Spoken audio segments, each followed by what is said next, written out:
Jemaat yang terkasih, mari kita bersatu di dalam doa. Bapa, kami sungguh bersyukur punya Allah yang baik, Allah yang mengasihi kami. Selama beberapa waktu kemarin kami berdoa, bergumul turun hujan, dan kemarin kami bisa merasakan derasnya hujan menghujani daerah ini. Kami bersyukur atas kebaikan-Mu. Dan di hari Sabat ini ya Tuhan, kami sungguh bersyukur punya waktu untuk datang beribadah kepadamu. Dan saat ini kami akan membaca dan merenungkan firman-Mu. Allah Roh Kudus, tolong kami. Biarkan kami bisa mengerti firman Tuhan, supaya kami bisa melakukannya. Urapi hamba-Mu yang penuh kekurangan keterbatasan ini, agar bisa menyampaikan isi hati-Mu kepada setiap umat-Mu. Dalam nama Tuhan Yesus kami berdoa dan bersyukur. Amin. Shalom Bapak Ibu Saudara-saudari.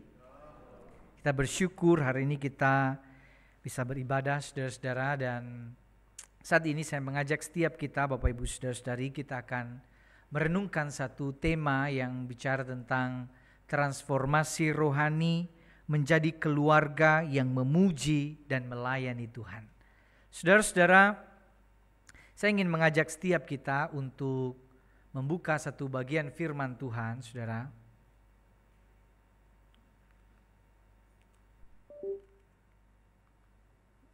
Apakah ini bisa dibantu rekan-rekan? Oke. Saya mengajak kita bangkit berdiri, saudara. Kita membaca 1 Tawarikh 25 ayat 4 sampai ayatnya yang ke-7, saudara. Silahkan buka bagian ini, 1 Tawarikh 25 ayat 4 hingga ayatnya yang ke-7. Di ayat 6 dan 7 nanti kita sama baca bersama-sama, tapi ayat 4 dan 5 saya akan bacakan untuk kita, ya. Mari kita berdiri, kita baca bagian ini. Saya ayat 4-5, saudara ayat 6 dan 7 nanti. Dari Heman ialah anak-anak Heman, Bukia, Matanya, Uziel, Sebuel, Yerimot, Hananya, Hanani, Eliata, Gidalti, Romamti-Ezer, Yosbekasa, Maloti, Hotir, dan Mahaziot. Mereka ini sekalian adalah anak-anak Heman, pelihat raja, menurut janji Allah untuk meninggikan tanduk kekuatannya, sebab Allah telah memberikan kepada Heman 14 orang anak laki-laki dan 3 orang anak perempuan. Bersama-sama, mereka ini sekalian berada di bawah pimpinan ayah mereka pada waktu menyanyikan nyanyian di rumah Tuhan dengan diiringi ceracap, gambus, dan kecapi untuk ibadah di rumah Allah dengan petunjuk raja. Demikianlah keadaan Bani Asaf, Yedutun, dan Heman. Jumlah mereka bersama-sama saudara-saudara mereka yang telah dilatih bernyanyi untuk Tuhan. Mereka sekalian adalah ahli seni, ada 288 orang. Silakan duduk Bapak Ibu Saudara-saudari.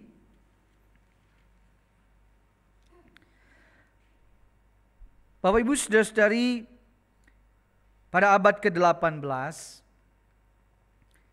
dilakukan satu penelitian kepada 2 keluarga ini, saudara-saudara, yaitu Jonathan Edward dan Max Jukes.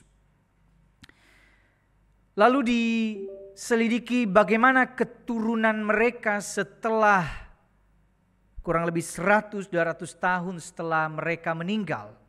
Apa yang terjadi kepada seluruh keturunan mereka. Saudara, Max Jukes ini, saudara, dalam catatan diketahui bahwa ada 1.200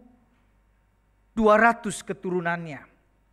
Dan dia dikenal sebagai orang yang jahat pada waktu itu. Dari 1.200 keturunannya itu, Bapak Ibu Saudara, 440 orang hidup dalam pesta pora, 310 orang menjadi gelandangan dan pengemis, 190 orang menjadi pelacur, 130 orang menjadi narapidana, 100 orang menjadi pecandu minuman keras, 60 orang menjadi orang yang mencuri, 55 orang menjadi korban pelecehan seksual, 7 orang keturunannya menjadi pembunuh, dan tidak ada satupun yang memberi kontribusi untuk bangsanya, katanya seperti itu. Bahkan karena ini keluarganya dikenal buruk, secara kolektif telah merugikan negara hampir $1.200.000. Dan sama sekali tidak ada warisan yang ditinggalkan. Lalu saudara, generasi yang sama juga dilihat. Jonathan Edwards seorang pendeta, saudara. Dan di dalam catatan itu, saudara, ketika diselidiki 1.400 keturunannya, dari 1.400 keturunannya ditemukan ada 300 orang yang menjadi pendeta juga dan menjadi misionaris.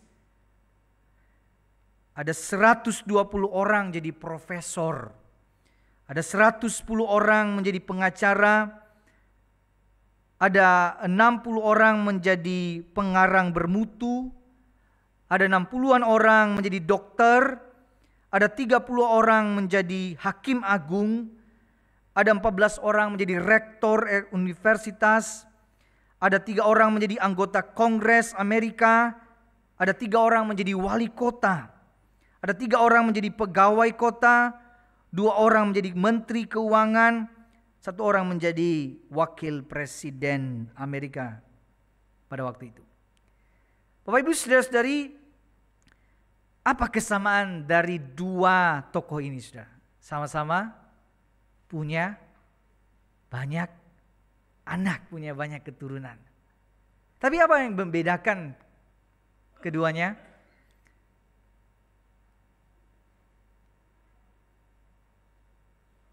Kualitasnya. Orang seperti apa keturunan itu benar-benar sangat berbeda, saudara-saudara.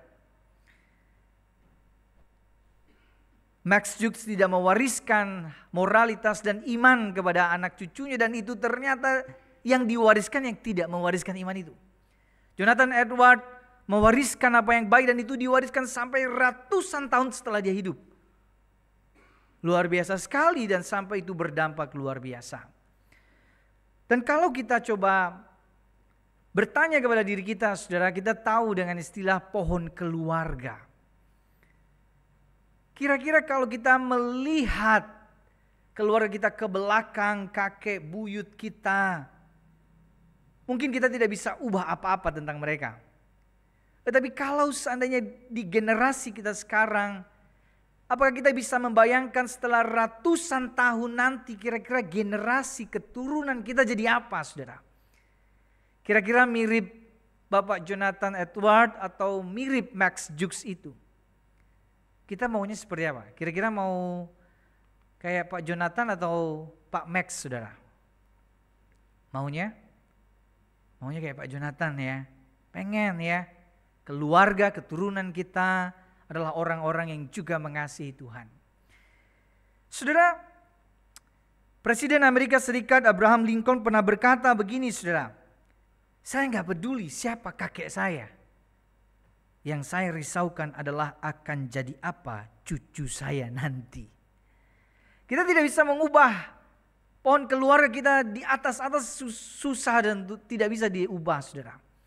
Tetapi generasi di bawah kita, orang-orang keturunan kita di bawah kita kelak yang mungkin kita udah meninggal, mereka masih hidup, kita punya kontribusi mengerjakan sesuatu, mewariskan sesuatu hari ini, saat ini. Kita lagi mewariskan apa? Sudah maukah kita punya satu tekad yang kudus seperti ini, saudara? Ketika kita bicara tentang keluarga, maukah kita memiliki satu tekad yang kudus? Aku mau keluargaku menjadi keluarga yang memuji dan melayani Tuhan. Apa kita punya kerinduan besar itu? Saya mau bahwa generasi setelah saya nanti mereka juga sama-sama cinta Tuhan, mengasihi Yesus dalam hidupnya. Apakah masih ada tekad itu, atau kita cuma berpikir yang penting saya sudah terima Tuhan, cukup di generasi saya, dan saya tidak peduli dengan keluarga, keturunan saya kelak. Bapak Ibu Saudara-saudari, dunia kita saat ini sedang diperhadapkan pada situasi yang tidak mudah, saudara. Generasi di bawah kita jauh lebih sulit lagi persoalan pergumulannya. Peperangan ideologi, dan mungkin kelak akan semakin banyak orang yang tidak terlalu percaya kepada kehadiran Tuhan. Dan tantangan ini menjadi kita mesti antisipasi bahwa kita mesti mewariskan apa kepada anak cucu kita kelak. Saudara, mari kita belajar dari satu tokoh yang kita baca tadi. Mungkin kita tidak pernah, saya menduga, atau jarang mendengar nama ini, saudara. Heman. Heman namanya, saudara. Mari kita lihat ayat ini, saudara, dikatakan di dalam bagian itu, saudara-saudara, sebab Allah telah memberikan kepada Heman berapa? 14 anak laki-laki, 3 orang anak perempuan. Mereka ini sekalian berada di bawah pimpinan ayah mereka pada waktu menyanyikan nyanyian di rumah Tuhan dengan diiringi ceracap, gambus, dan kecapi untuk ibadah di rumah Allah dengan petunjuk raja. Sudah, tampaknya ini teks yang biasa saja. Kalau kita baca pasal 25 ini, Panglima dan Raja Daud memilih para pelayan di dalam bait Allah. Lalu ayat 1 sampai 7 itu ada Asaf, Yedutun, Heman. Dan setelah itu dibikin undian siapa nanti yang jadwal tugasnya, saudara, yaitu bagian selanjutnya. Tetapi apa yang paling menarik di dalam bagian ini, saudara, yaitu di dalam bagian ini muat nama Heman dan anak-anaknya, anak laki-laki dan perempuan mereka bersama-sama bisa menjadi pelayan penyanyi di rumah Allah. Sudah, itu sesuatu yang luar biasa indah sekali, saudara-saudara. Ya, anak-anaknya 17 anaknya dibawa semuanya jadi rombongan untuk menjadi pemuji di rumah Allah. Saudara, 17 anak, ya, banyak gak ini, saudara? Lumayan ya, tapi mungkin di zaman itu hal yang angka yang biasa saja, saudara. Mungkin kalau di zaman sekarang 1 anak saja, saudara, mungkin udah lelah kita. Tapi ini 17 anak semuanya dibawa untuk menjadi pemuji dan pelayan bagi Allah. Dan apakah kita punya tekad seperti ini juga, saudara-saudara? Kita mau keluarga kita, anak-anak kita, anak cucu kita juga menjadi pelayan, pemuji, penyanyi bagi Allah.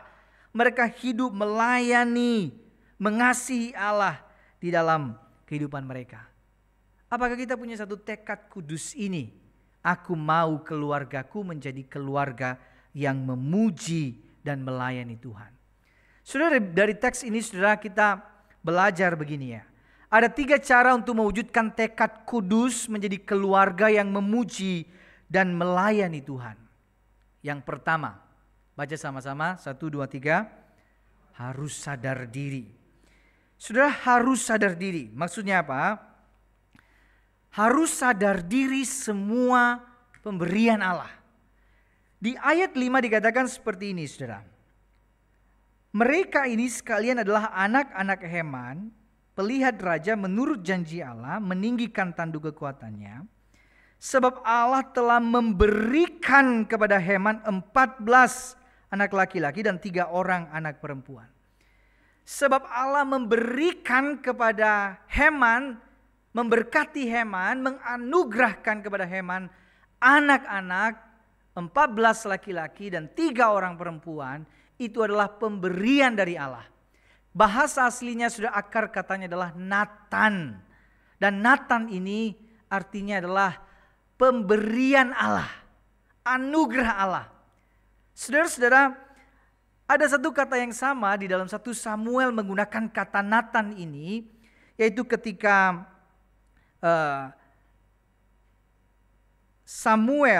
ketika Samuel diberikan kepada Hana, dikatakan di ayat itu begini, saudara.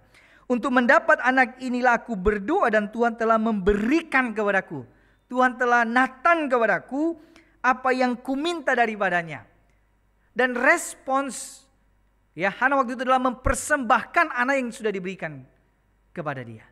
Nathan itu pemberian yang sebenarnya tidak layak diterima. Bahkan kita mungkin minta-minta Tuhan kasih. Tuhan kayaknya aku gak mungkin mendapatkannya. Tapi Tuhan berikan itu.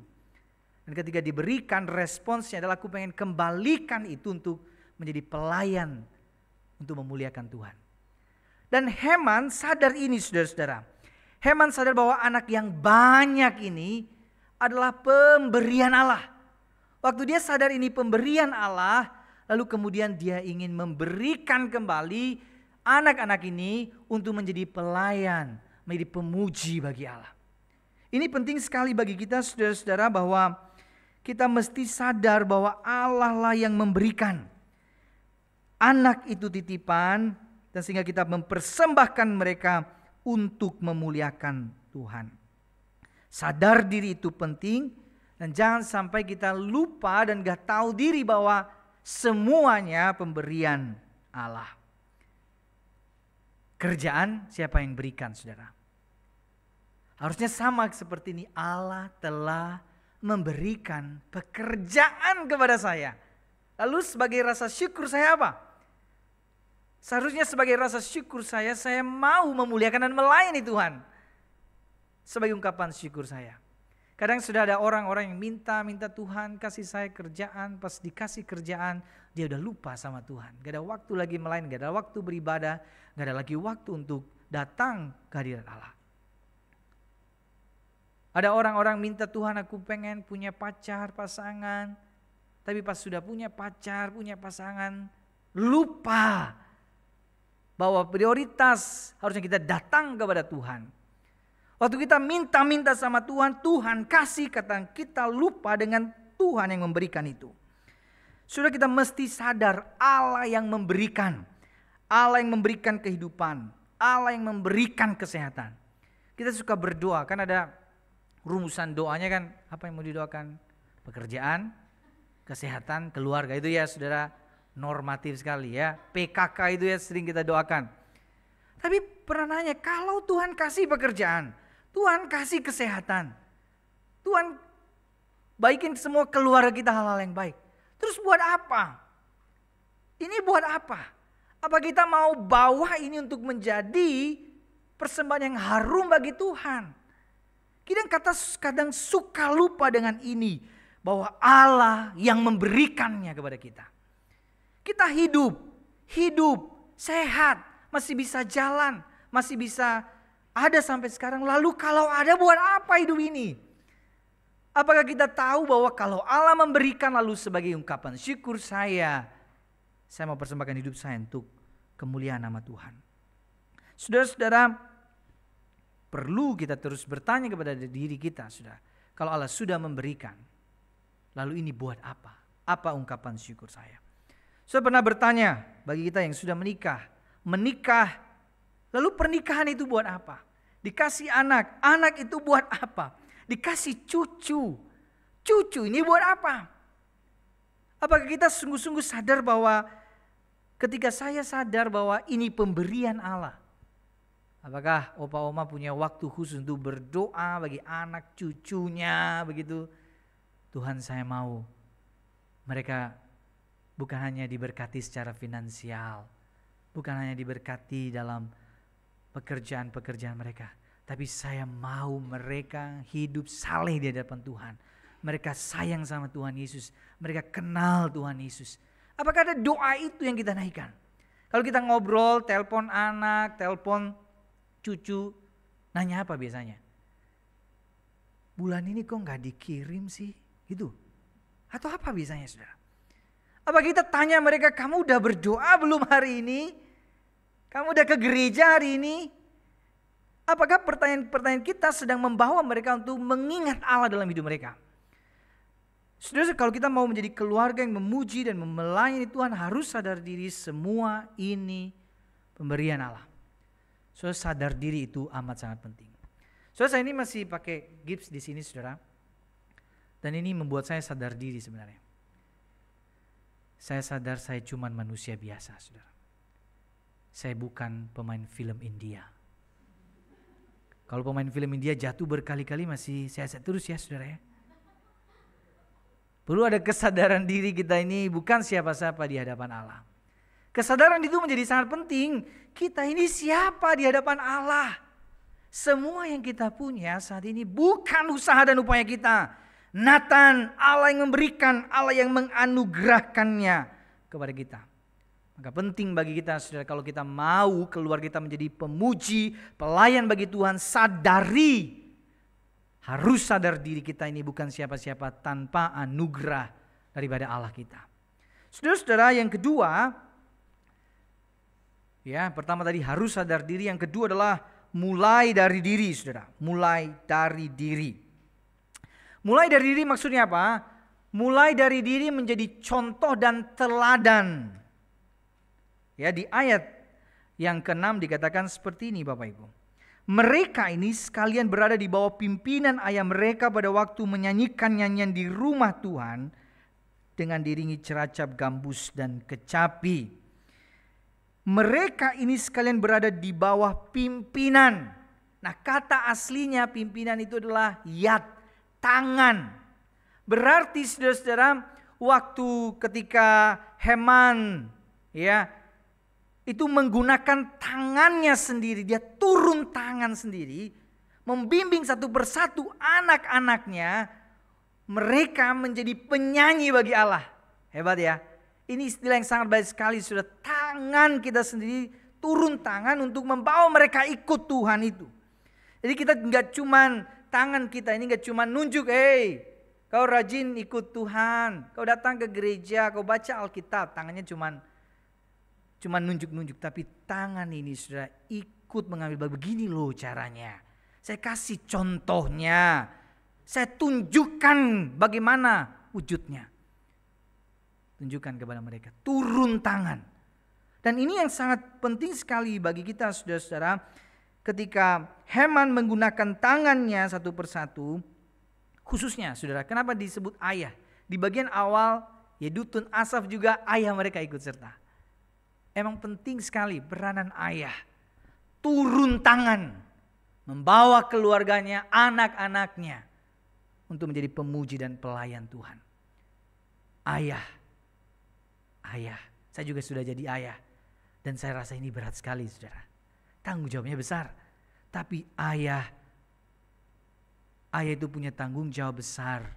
Untuk membawa anak-anaknya turun tangan. Untuk benar-benar mereka menjadi pemuji dan pelayan Tuhan. Buat kita, buat istri-istri yang punya suami, doakan terus suamimu supaya sungguh-sungguh mereka juga hidupnya takut akan Tuhan. Ya, punya ayah biar doakan terus supaya ayah bisa kenal Tuhan sehingga mereka turun tangan. Mereka juga bisa menjadi pemuji dan pelayan Tuhan. Ini penting bagi orang tua mengajarkan, meneladankan hal ini saudara. Charles Spurgeon berkata seperti ini, didiklah seorang anak di jalan yang harus dilaluinya, tetapi pastikan Anda sendiri juga melalui jalan itu. Jangan cuma kita nyuruh-nyuruh orang, tetapi kita enggak lewat jalan itu. Betapa orang akan mengatakan, ini jalan yang baik, Tuhan itu baik kah? Tapi saya tidak pernah melihatnya dalam kehidupan orang tuaku sendiri. Saudara, penting bagi kita untuk memulai dari diri kita. Memulai dari diri kita ketika kita menjadi orang tua, menjadi contoh nyata, menjadi pemuji Allah, menjadi pelayan di rumah Allah. Saya sungguh bersyukur kepada Tuhan saudara, ada keluarga-keluarga yang sungguh-sungguh terus belajar menerapkan hal ini. Lihat anak, cucu, menantu, ya berusaha terlibat pelayanan di gereja, menjadi pemuji Allah. Itu hal yang sangat indah dan mari kita terus ya melakukannya karena itu sesuatu yang sangat baik saudara. Ya, mulai dari diri perubahan ya, ini transformasi hidup itu mulai dari diri kita. Saudara, saya mau tanya saudara, siapa yang dalam minggu ini saudara ada bertengkar gitu sama anggota keluarganya saudara. Mungkin suami istri ada ngambek-ngambek sama anak, sama orang tua, atau sama saudara kita. Pernah ada satu masa kayak kita lagi seminggu ini ya, coba ingat-ingat. Ada enggak kira-kira saudara? Ada? Wih, hebat ya jemaat-jemaat kita ini. Rukun-rukun luar biasa di rumahnya. Ada ya? Wajar saudara. Konflik, masalah dalam keluarga wajar. Toh kita sama-sama manusia berdosa, manusia tidak sempurna. Kita ada masalah. Wajar saja. Tapi pernahkah kita saudara-saudara di dalam proses rekonsiliasi, mau berdamai, kira-kira siapa yang duluan minta maaf? Kalau suami dan istri, siapa yang duluan minta maaf? Biasanya siapa? Suami. Iya Pak, jujur sekali ya Pak ya. Iya. Biasa ada kalau saudara-saudara, kalau kita tidak memulai dari diri kita, saudara-saudara, kita akan nunggu-nungguan. Gue gak mau minta maaf. Kamu minta maaf duluan sama saya. Dan sampai kapan kita akan terus menahan ego kita seperti itu, saudara-saudara. Dan seharusnya kalau kita mengalami yang namanya transformasi rohani itu, penerapannya adalah saya mulai dari diri saya. Kalau ada masalah, mungkin kalau dulu saya menunggu-nunggu pasangan saya yang minta maaf, berlutut-lutut. Enggak ada yang berlutut ya saudara. Soalnya udah tua kakinya gak bisa berlutut ya saudara. Tapi rasanya kayak kita mulai dari kita bahwa kita tidak ingin terus-menerus hidup di dalam persoalan itu, konflik itu terus-menerus. Ya. Kadang-kadang persoalan kan kalau firman Tuhan bilang marah itu jangan sampai matahari terbenam begitu saudara ya. Tapi kan kadang-kadang konfliknya kan malah setelah matahari terbenam. Itu kapan penyelesaiannya? Ya sebelum matahari terbit saudara, harus diselesaikan. Jadi memang kita mulai dari diri kita tidak mau terus-menerus hidup dalam persoalan, dan kita mulai dari diri kita bahwa aku sudah berubah, aku sudah mengalami transformasi itu, dan saya pengen keluarga ini rukun, damai, dan saya ingin kita menyelesaikan persoalan itu. Mulai dari diri kita. Kalau sebelumnya yang biasanya memohon-mohon dan minta maaf dulu adalah suami, maka istri belajarlah untuk memulainya. Terlebih dahulu minta maaf. Kalau yang sebelumnya, yang pertama-tama yang harus minta maaf adalah anak, orang tua belajar juga minta maaf duluan. Mulai dari diri saudara-saudara. Mulai dari diri. Karena kadang-kadang persoalan kita kan sebenarnya bukan hal-hal yang besar. Betul saudara? Persoalan kita hal yang remeh-temeh. Benar gak? Persoalan keluarga kan sebenarnya kadang-kadang tidak sampai harus seserius dibawa ke MK kan saudara. Mahkamah keluarga, Mahkamah Konstitusi saudara ya. Kan kita tidak harus membawa ke sana. Persoalan kita hal yang kecil, yang biasa-biasa saja. Yang sebenarnya kita mulai dari diri kita untuk belajar sabar, belajar mengampuni. Saudara-saudara, kalau kita terus konsisten dengan hal itu saudara, maka keluarga kita menjadi keluarga yang memuji dan melayani Tuhan. Saudara, yang pertama tadi apa saudara? Ada contekannya itu saudara. Apa? Harus sadar diri, mulai dari diri. Yang ketiga, terus latih diri saudara. Terus latih diri. Terus latih diri secara konsisten. Perhatikan ayat 7 di ini saudara, dikatakan jumlah mereka bersama-sama saudara-saudara mereka yang telah dilatih bernyanyi untuk Tuhan. Dan mereka sekalian adalah ahli seni. Ya, kata aslinya adalah lamat, ya, belajar. Dan belajar itu artinya terus menerus. Tidak ada orang yang ahli tanpa belajar saudara. Ahli itu muncul karena dia terus menerus latihan terus menerus melatih dirinya menjadi penyanyi bagi Allah. Dalam konteks ibadah juga sama saudara ya, kita ini pelan-pelan udah latihan kan? Udah ya saudara. Soalnya kelihatan ya kalau orang sudah latihan, belum latihan, benar gak? Kalau kita sudah latihan, melatih diri, kita tahu bahwa minggu depan saya akan jadwal pelayanan, seminggu itu saya akan menghayati lagu-lagunya. Waktu saya mandi saya akan juga ikut menyanyikan Kaulah segalanya, begitu saudara.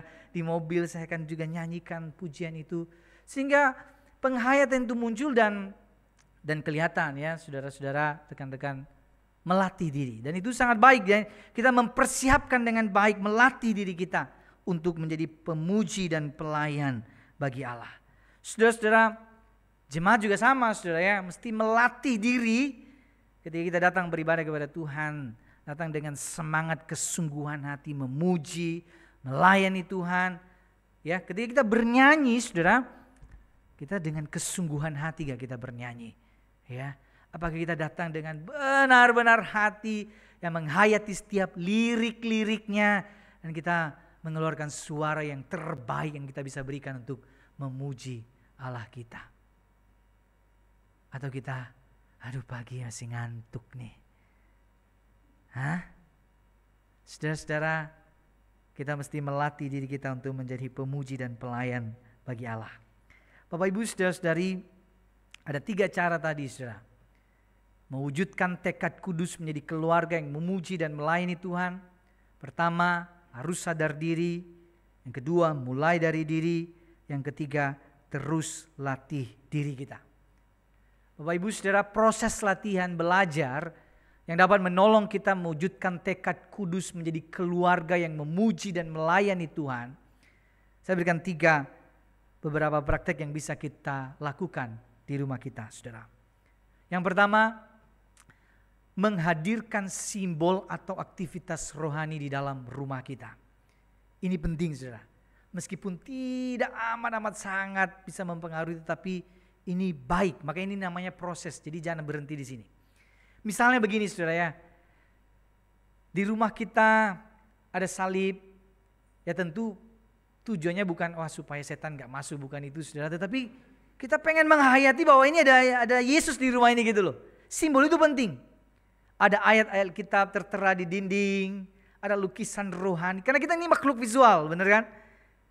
Ya kita juga datang misalnya gini, datang ke satu rumah kita lihat ada lukisan-lukisan rohani. Kita udah tahu apa? Ini keluarga Kristen nih. Kita sudah langsung kayak gitu ya. Kita datang di rumah ada altar, sesembahan begitu kita udah tahu.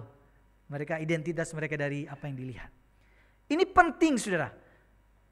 Ya, bagi kita menghadirkan simbol-simbol itu amat sangat baik dan kadang-kala di momen-momen tertentu ya, saat situasi-situasi tertentu kita ketika misalnya ada ayat Alkitab tertentu, kita bisa ditegur, dihibur.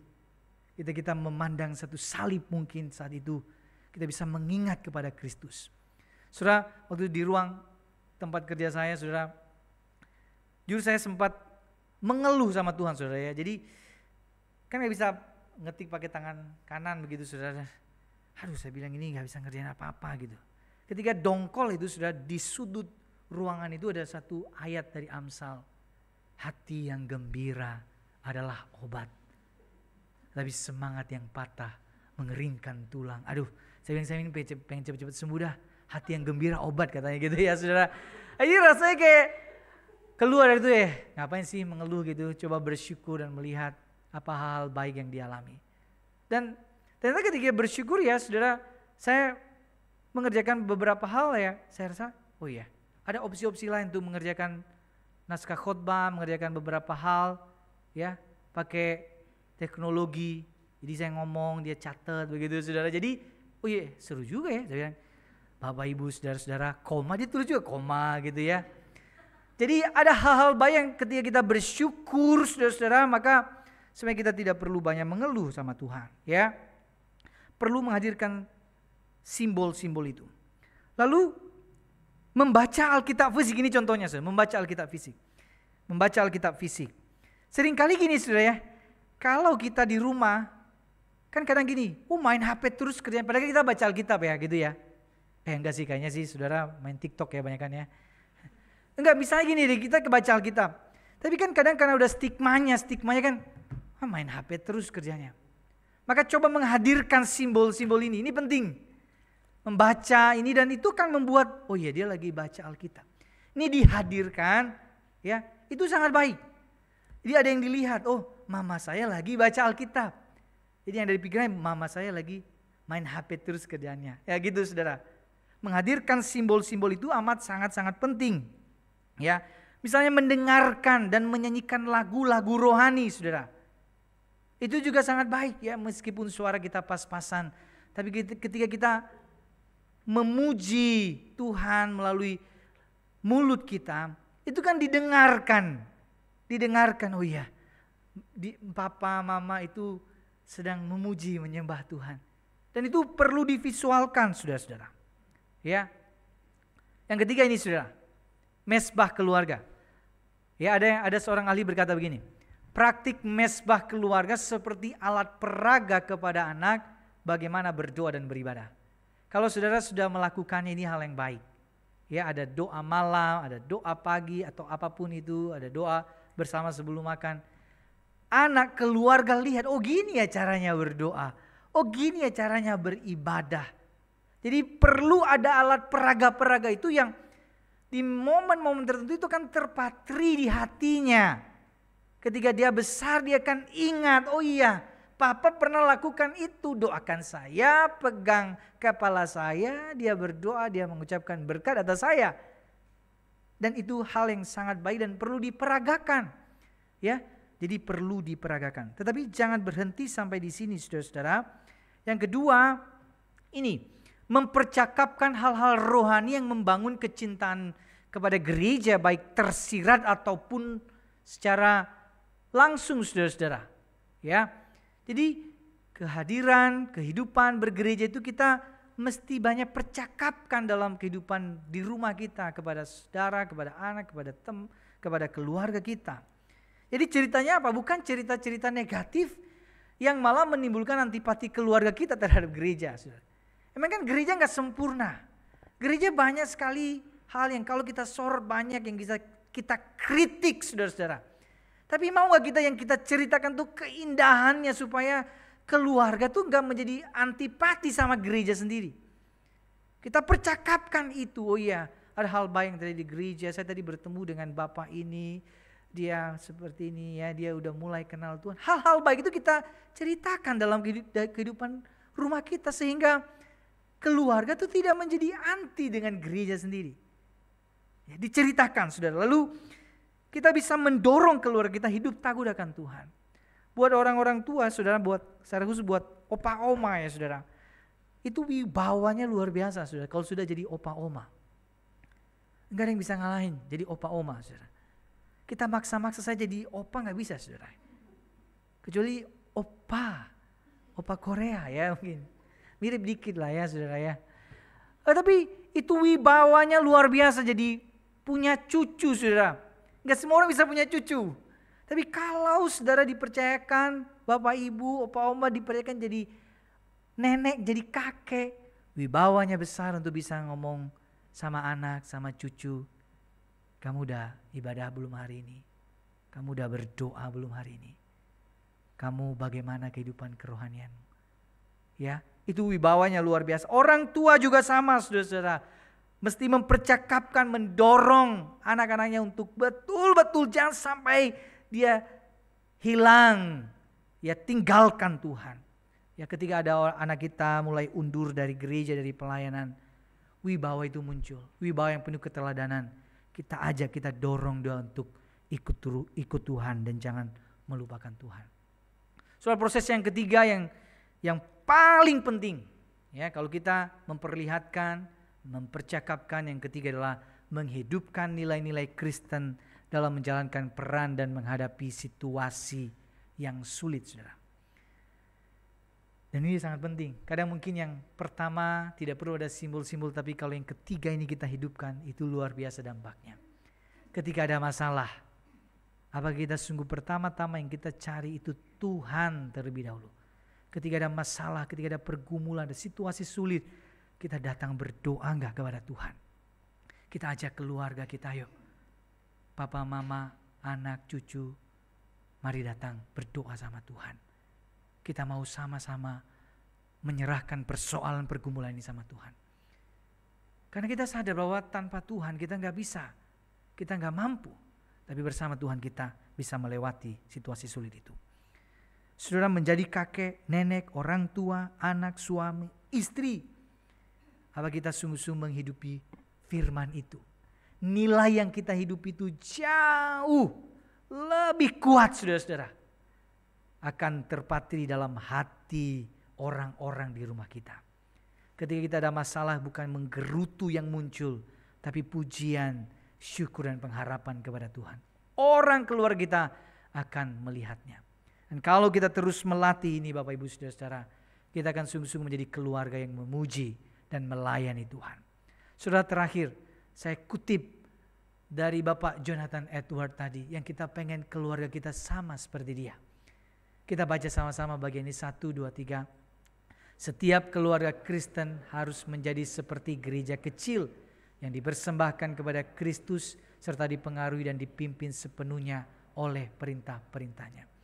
Biarkan keluarga kita, saudara, kalau mungkin kita baru satu orang saja yang jadi Kristen di dalam rumah, tapi biarkan keluarga itu lihat gereja kecil itu di rumah kita.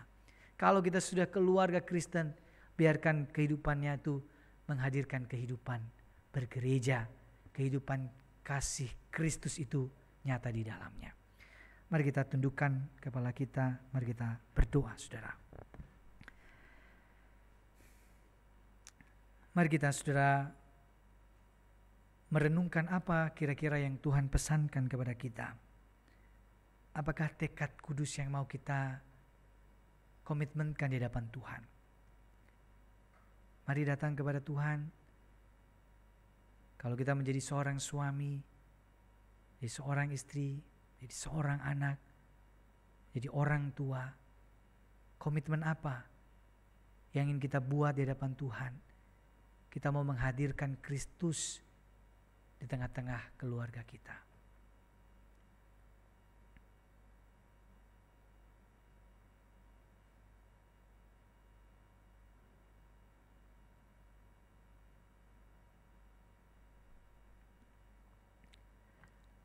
Bapa di sorga, kami bersyukur atas anugerah-Mu.